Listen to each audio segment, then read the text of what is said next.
La municipalité de Labrec au Lac-Saint-Jean est une fois plus aux prises avec la présence de cyanobactéries dans son lac due à la prolifération d'algues bleu-vert. La ville a donc tenu à rappeler aux baigneurs et aux usagers du plan d'eau de faire preuve de prudence via une publication sur ses réseaux sociaux. La situation est actuellement suivie de près. Ça fait au moins 17 ans qu'on en a dans le coin. Je vous dirais que c'est pas le pire ennemi qu'on essaye de combattre, là. On aide de cette façon-là au niveau du conseil municipal de prendre les bonnes décisions en disant voici la problématique, voici les différentes possibilités. C'est une forme de bactérie qui se développe dans l'eau, avec surtout un surplus de phosphore, mais il y a des épisodes de ce qu'on appelle les algues bleu-vert ou les cyanobactéries, justement, qui prolifèrent de plus en plus avec les vagues de chaleur. Donc, les rayons UV transpercent le lac, puis c'est là que ça fait, en fait, que les algues bleu-vert aiment beaucoup ça. Et là, à ce moment-là, ils vont se mettre à se multiplier, puis là, on va les voir. Comme plusieurs autres municipalités qui doivent jongler avec cette problématique, Labrec multiplie les efforts de prévention auprès de sa population. L'organisme de bassin versant Saguenay collabore également afin de sensibiliser le public et protéger les cours d'eau. On fait de la prévention parce que c'est sûr que ça peut être accentué par justement la présence humaine, donc les activités humaines qui vont justement, comme je disais tantôt, amener un apport supplémentaire en phosphore.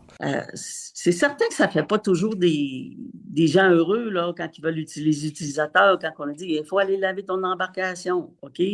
Pour justement éviter d'amener d'autres choses comme la moule zébrée ou la myriophylle AIP ou d'autres sortes d'algues.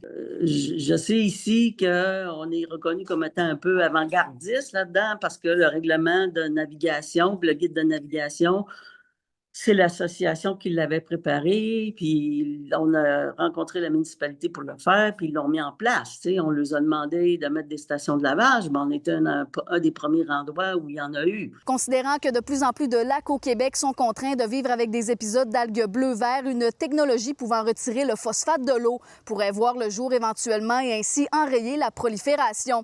Celle-ci est actuellement testée par la chercheuse et professeure titulaire au département de génie chimique de l'Université Laval, Céline Vanier-Côté, une piste de solution qui pourrait s'avérer assez bénéfique.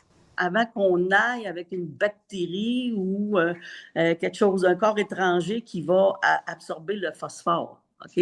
Oui, à la longue, peut-être qu'avec toutes les recherches qui se passent, on va arriver à quelque chose.